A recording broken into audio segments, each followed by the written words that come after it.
अस्सलामुअलैकुम रहमतुल्लाहि व बरकातुहू। Madina food secret YouTube channel पे आपको खुशामदीद। आज फिर मैं एक नई रेसिपी के साथ हाजिर हूँ। आज मैं अचार की रेसिपी आपके साथ शेयर करूंगी। अचार मैं आपको इतना आसान तरीके से बनाना सिखाऊंगी। आम का अचार डालने के लिए हमने 10 किलो आम लिए हैं। हम 10 किलो आम का अचार डालेंगे। आम का अचार डालने के लिए आम जो होते हैं वो खट्टे होने चाहिए, अचार वाले। वो मीठे और कलमी आम नहीं होने चाहिए, उसका अचार अच्छा नहीं होता, उसका जायका अच्छा नहीं होता। अचार डालने के लिए आम अचारी ही होने चाहिए। अगर पीले पीले वाइट वाइट मिल जाए तो वो अच्छा होता है अचार। अगर ब्लैक ब्लैक या गहरे सब्ज मिले तो उसका अचार अच्छा नहीं होता। तो हमें भी सारे एक जैसे नहीं मिले, कुछ हमें इस तरह के मिल गए हैं। ये गहरा, इसका कलर गहरा है, कुछ हमें इस तरह के मिले हैं पीले वाइट, कुछ इस तरह के मिले हैं। तो हमने इन सब का अचार बनाना है। अचार बनाने के लिए जरूरी बात यह है कि अचारी आम होने चाहिए, खट्टे होने चाहिए, मीठे नहीं होने चाहिए और ताज़ा फ्रेश होने चाहिए। अगर आम मोटे वाला होगा तो आम जब हम उसको काटेंगे तो कतली जो होगी उसका मोटा मोटा गुद्दा होगा तो बहुत अच्छा बन के तैयार होगा। आम को हमने सिंक में डाल के अच्छी तरह धो लेना है। धो के हमने एक टब में डाल के उसमें पानी डाल देना। पानी डाल के हमने इसको भिगो के रख देना है। हमने पूरी रात इसको भिगो के रखना है। सुबह को हम इसको निकालेंगे। निकाल के फिर इसकी ये वाली डंडी उतार के फिर इसको काट लेंगे, इसकी कतलियां बनाएंगे। कतलियां बना के फिर इसका अचार डालेंगे। फिर हम आपको दिखाएंगे। पहले हम इसको धो के एक टब में डाल लेते हैं। इस तरीके से हमने इसको मलमल के धो लेना। धो के फिर हमने पानी में भिगो के रख देना। ये जो इसकी डंडी होती है इसके अंदर तेजाब सा होता है। जब पानी में भिगो के रखेंगे तो वो तेजाब जो है वो निकल जाएगा। तो जो आम होते हैं इसके छिलके में गर्मैश होती है, वो भी पानी में निकल जाएगी। तो अचार जो है हमारा वो घुलेगा नहीं, वो फ्रेश रहेगा जब हम डालेंगे। हम इसको सारी को धो लें, सारे आमों को धो लें। धो के फिर इसमें पानी डाल के रखते हैं। अचार डालने के लिए हमने आम को अच्छे से धो के पानी में भिगो के रख दिया है। हम पानी में लाजमी भिगोते हैं, कम से कम हम 4-5 घंटे जरूर पानी में भिगोते हैं। इससे ज्यादा भी पड़े रहें तो कोई बात नहीं, 1 दिन 2 दिन भी पड़े रहें तो इसको कुछ नहीं होता। 1-2 बार इसका पानी जो है वो हम तब्दील कर देते हैं। हमने मोटर चला के ठंडा ठार पानी इसमें डाला है। ठंडे पानी में हमने इसको भिगो के रख दिया। ऊपर से हमने कपड़े से इसको ढांप देना है ताकि इसके अंदर कोई कीड़ा मकोड़ा ना चला जाए। तो इसको ढांप के हमने रख देना है। एक और अहम बात मैं आपको बताती चलूं कि अगर आप किसी वक्त आम ले आए तो आपके पास टाइम ना हो अचार डालने के लिए तो फिर पानी में भिगो के रख दें। 2 दिन 3 दिन तक पानी में भिगो के रख दें। 1-2 बार उसका पानी चेंज कर दें तो आम को कुछ नहीं होता, खराब नहीं होते। अगर ऐसे ही थैले में पड़े रहें या टोकरी में पड़े रहें तो फिर ये पक जाते हैं, फिर अचार के काबिल नहीं रहते। अगर पानी में भिगो के रख दें तो फिर इसे कुछ भी नहीं होता, बस पानी इसका चेंज करना होता है 1-2 बार। तो ठंडे पानी में भिगो के रखने होते हैं, ऊपर से ढांप के कपड़े से ढांपने होते हैं। वो इसके ऊपर कोई ढक्कन वगैरह नहीं देना होता, बस कपड़े से इसको ढांपना होता है। हमने इस तरीके से कपड़े से ऊपर से इसको ढांप दिया है। सुबह मिलेंगे। ये आम जो हमने रात भर पानी में भिगो के रखे थे, अब हमने इनका पानी निकाल दिया है। अब हमने सबसे पहले क्या करना है, इसकी ये वाली डंडियां उतारनी है। बिस्मिल्लाहिर्रहमानिर्रहीम।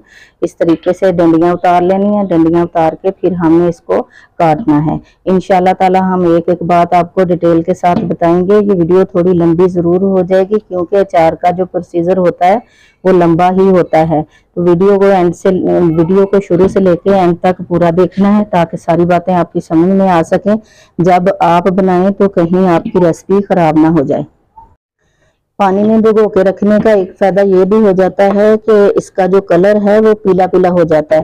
पीला पीला ही हमें चाहिए अचार के लिए। तो एक अदद हमने ये लकड़ी ले ली है गोश्त काटने वाली, जिसके ऊपर अक्सर घरों में गोश्त काटा जाता है, वो वाली लकड़ हमने ले ली है। इसके ऊपर हमने ऐसे छुरे से काट लेना है। बिस्मिल्लाहिर्रहमानिर्रहीम। जब इसको काटना है तो यहाँ से भी नहीं काटना, यहाँ से भी नहीं, ये थोड़ा सा इसमें थोड़ा सा लाइन लगी होती है आम की, तो इस तरफ से इसको काटना होता है ऐसे करके।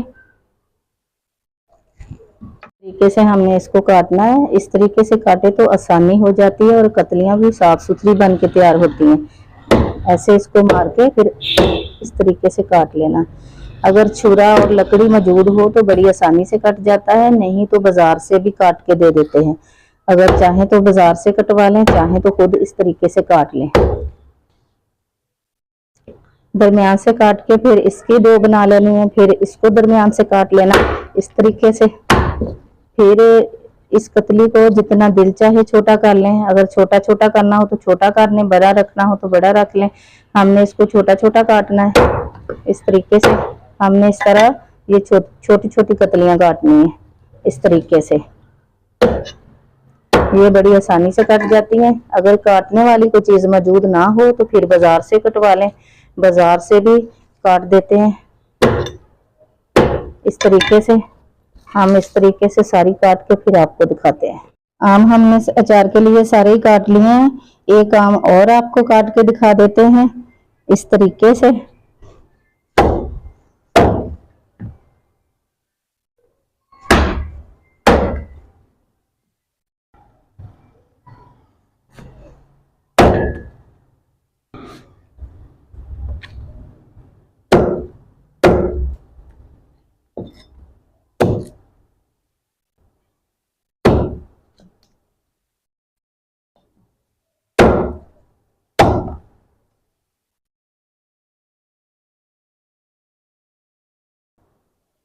ये आम हमने सारे ही काट लिए हैं। अब हम इसका वजन करेंगे। सबसे पहले हमने इसको धोना है, अच्छे से धो के हमने कपड़े के ऊपर इसको फैला देना है। जब इसका पानी खुश्क हो जाएगा तो फिर इसमें नमक मिर्च मसाले डाल के फिर इसका अचार बनाएंगे। ये गुठलियां आम के अंदर से निकली हैं जो हमें नहीं चाहिए, ये निकली हैं।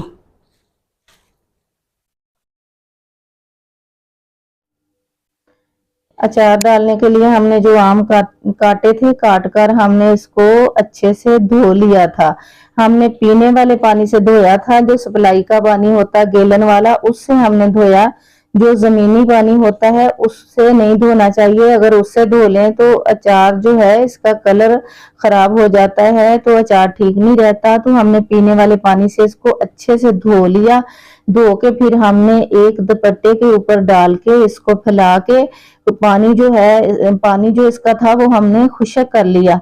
खुश्क करके अब हम इसमें मसाले डालेंगे। हम अचार को धूप में कभी नहीं डालते। कुछ लोग काट लेते हैं, पहले काट के फिर इसको धूप में डाल के सुखा लेते हैं। तो हमने अचार को कभी भी धूप में नहीं डाला। हम वैसे धो के खुश्क करके तो फिर हम इसमें मसाले शामिल कर लेते हैं। अगर ज्यादा जल्दी हो तो फिर खुश्क कपड़े से इसको साफ कर लेते हैं, पानी खुश्क कर लेते हैं इसका। नहीं तो कपड़े पे डाल के इसको फैला के इसका पानी खुश्क कर लेते हैं। ये हमारे पास 8.5 किलो कतलियां हैं। हम 10 किलो आम लेके आए थे। जब हमने इसको काट लिया, काट के इसकी गुठलियां निकाल के जब इसका वजन किया तो वजन इसका 8.5 किलो बना, यानी 8 किलो 500 ग्राम। अचार में नमक हमने कितना डालना है, हमने फी किलो के हिसाब से 100 ग्राम डालना है।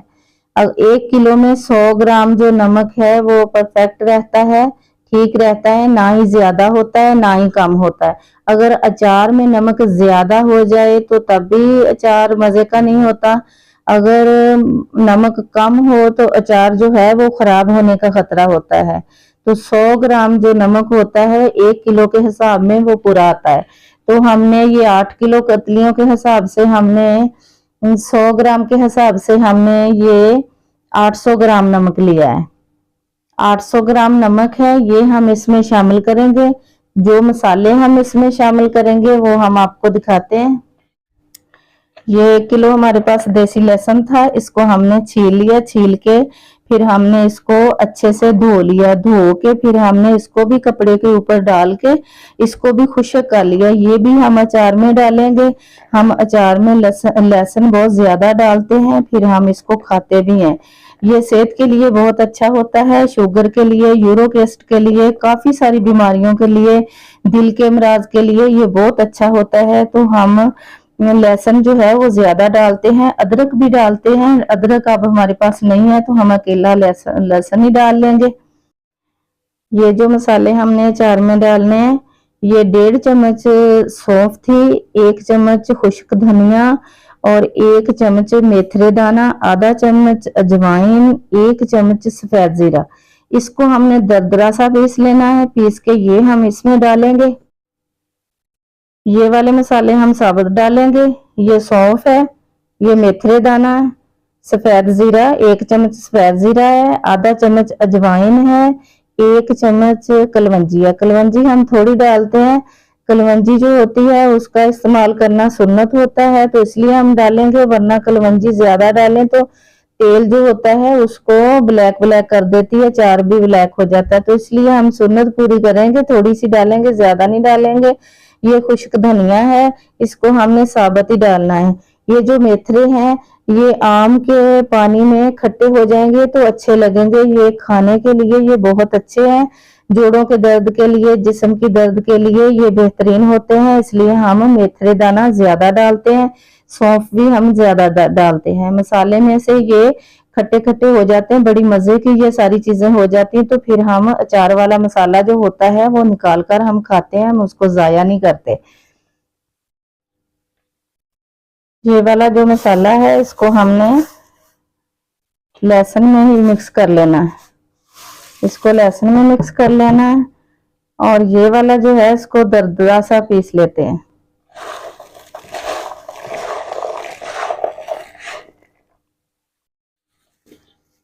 सबसे पहले हम नमक डालेंगे। बिस्मिल्लाहिर्रहमानिर्रहीम।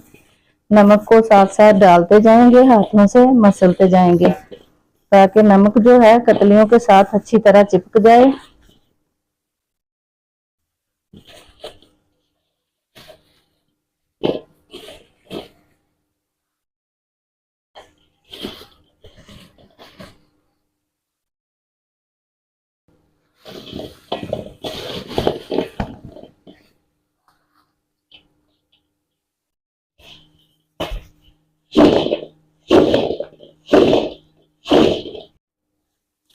नमक को अच्छी तरह मिक्स कर दिया है, ये कतलियों के साथ अच्छी तरह चिपक चुका है। अब ये मसाला जो दरदरा पिसा है इसको डाल देना है। इसको पीस के इसलिए डाला है कि इसकी खुशबू काफी सारी निकल के बाहर आएगी, ये खुशबू के लिए डाला है। अगर सारा ही पीस के डाल दें तो फिर वो मसाला जो होता है वो ग्रेवी सी बन जाती है, फिर वो अच्छा नहीं लगता। और हम इसमें डालेंगे ये वाली मिर्च, बड़ा मिर्च। ये मिर्च हम बाजार से लाई, फिर इसको अच्छे से धोया, धो के फिर हमने हाथ में ग्लव्स पहन के हाथ से इसको मसल के हाथ से हमने इसको इस तरह मोटा मोटा बनाया, हमने पीसा नहीं इसको। ये हमने डालनी है। अचार में जो मिर्च डालते हैं वो बड़ा मिर्ची डालनी चाहिए, पाउडर नहीं डालना चाहिए मिर्च का। मसाला डाल के भी मिक्स कर दिया। अब हल्दी शामिल कर देते हैं। बिस्मिल्लाहिर्रहमानिर्रहीम। अब इसमें हल्दी डाल देते हैं। हल्दी बस डाल के देखेंगे कि कितनी की डलती है, उतनी की डालेंगे। हल्दी को भी कतलियों के साथ मिक्स कर लिया है। अब इसको डालते हैं एक बाल्टी में। बिस्मिल्लाहिर्रहमानिर्रहीम। अब हमने इस तरह थोड़ी थोड़ी कतलियां डाल के उसके ऊपर इस तरीके से दड़ा मिर्च डालते जाना है और जो मसाला हमने मिक्स करके रखा है वो डालना है इसके ऊपर। बिस्मिल्लाह। इस तरीके से सौंफ मेथरे वो जो मसाला हमने मिक्स किया वो डालते जाना है। इस तरह अचार की तह लगाते जाना है इस तरीके से। बाल्टी को हिला हिला के इसको सेट भी कर लेना। फिर मिर्च डाल देते हैं, मसाला डाल देते हैं, इसके ऊपर और तह लगा देते हैं। बिस्मिल्लाहिर्रहमानिर्रहीम। अचार सारा हमने बाल्टी में डाल दिया है। जिस तरह बिरयानी की तह लगाई जाती है इसी तरह हमने अचार की तह लगा लगा कर इसको बाल्टी में डाल दिया है। अब ये बाल्टी से कुछ ज्यादा लगता है। 2-3 घंटे के बाद कतलियां पानी छोड़ेंगी, नरम हो जाएंगी तो ये खुद ब खुद नीचे चला जाएगा, तो ढक्कन इसके ऊपर आ जाएगा। तो हमने 24 घंटे इसके ऊपर ढक्कन नहीं देना, इसको कपड़े से बांधना है ऊपर से ताकि इसके अंदर कोई कीड़ा मकोड़ा ना चला जाए। तो हमने इस तरह कपड़े से बांध देना है। और हमने इसको रात के टाइम किचन में नहीं रखना, रात को हमने किचन से निकाल के किसी ठंडी जगह पे रखना है 10-12 दिन। 10-12 दिन के बाद फिर किचन में रखना है। तो 24 घंटे के बाद इसका कपड़ा खोल देंगे, इसमें तेल शामिल कर देंगे, तेल शामिल करके फिर इसके ऊपर हम ढक्कन दे देंगे। अचार जो हमने बना के रखा था 24 घंटे के लिए, हमने इसको कपड़े से बांध के रख दिया था। अब हमने इसमें तेल शामिल करना है। अब देख लेते हैं इसकी कंडीशन। बिस्मिल्लाहिर्रहमानिर्रहीम। माशाल्लाह जबरदस्त बन के तैयार हो गया है। ये कतलियों ने पानी छोड़ा और नरम हो गई, कतलियां कितनी सारी नीचे चली गई, ये आप देख सकते हैं। कल बाल्टी कितनी भरी हुई थी, अब ये सारा नीचे चला गया है। अब चम्मच से ऊपर से इसको दबा लेते हैं, ऐसे दबा के फिर इसमें तेल शामिल कर लेते हैं। अचार की कतलियां जो होती हैं, जब इसको नमक लगा के रखें तो इसका ऊपर से भी जर्द हो जाना जरूरी होता है। अगर कुछ ही हिस्सा इसका सब्ज सब्ज रह जाए तो उस वक्त तक अचार में तेल नहीं शामिल करना चाहिए। तेल उस वक्त शामिल करना चाहिए जब ये ऊपर से भी जर्द हो जाए, पीली हो जाए। अगर पहले डाल दें तो अचार सख्त सख्त बनता है, अच्छा नहीं बनता। एक और मैं आपको बहुत ही अहम और जरूरी बात बताने लगी हूँ। एक तो इसमें नमक जो है वो सफेद वाला जाता है, जो हम आम खानों में इस्तेमाल करते हैं, जिसे लाहौरी नमक कहते हैं, वो अचार में डाला जाता है। एक बात आपने तवज्जो से सुननी है, एक तो हमने इसको धूप में नहीं डाला, धूप में नहीं सुखाया। दूसरा, हमने इसमें तेल जो है वो पका के नहीं डालना, हमने कच्चा ही तेल डालना है और सरसों का डालना है। तेल अचार में सरसों का ही डाला जाता है, वो हम सरसों का तेल इसमें शामिल कर देते हैं। बिस्मिल्लाहिर्रहमानिर्रहीम। अल्लाह ताला हम सब के दस्तरखान को हलाल रिज़्क से वसी तर वसी फरमाए। अल्लाह ताला हम सब मुसलमानों को जिंदगी और मौत, इज्जत और ईमान वाली अता फरमाए। अल्लाह ताला अपनी रहमत और प्यारे मोहम्मद सल्लल्लाहु अलैहि वसल्लम के वसीले से हम सब की बेहिसाब मग़फ़िरत फरमाए। अल्लाहुम्मा आमीन सुम्मा आमीन या रब्बल आलमीन। जिस तरीके से हमने अचार को बनाया है इस तरीके से आप बनाकर देखें, इंशाअल्लाह ताला बड़ा ही जबरदस्त और ठीक रहता है। अचार खराब बिल्कुल नहीं होता, ये 3 साल तक अचार खराब नहीं होता, इतना शानदार रह जाता है। जो तेल को पकाकर डालते हैं वो चिकना सा हो जाता है, उसमें चिकनाई पैदा हो जाती है, उसका जायका भी नहीं होता। दूसरी जरूरी बात यह है कि तेल जो होता है वो अचार के ऊपर से होना चाहिए। अचार जो होता है वो तेल के अंदर डूबा हुआ होना चाहिए, तो फिर अचार ठीक रहता है, वरना खराब हो जाता है। हमने आपको एक एक बात डिटेल से समझा दी है। आपने देखा कि ना ही हमने कतलियों को धूप में डाला सुखाया, ना ही हमने तेल को पका के डाला है, और ना ही हमने ये जो कतलियां पानी छोड़ती हैं वो पानी हमने नहीं निकाला। अगर पानी निकाल देते तो 1-1.5 लीटर तेल और डालता इसमें।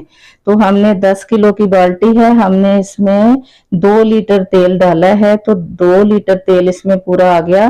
तो सुबह को फिर हम देखेंगे, अगर तेल कम हुआ तो और डाल देंगे, वरना यही काफी होगा।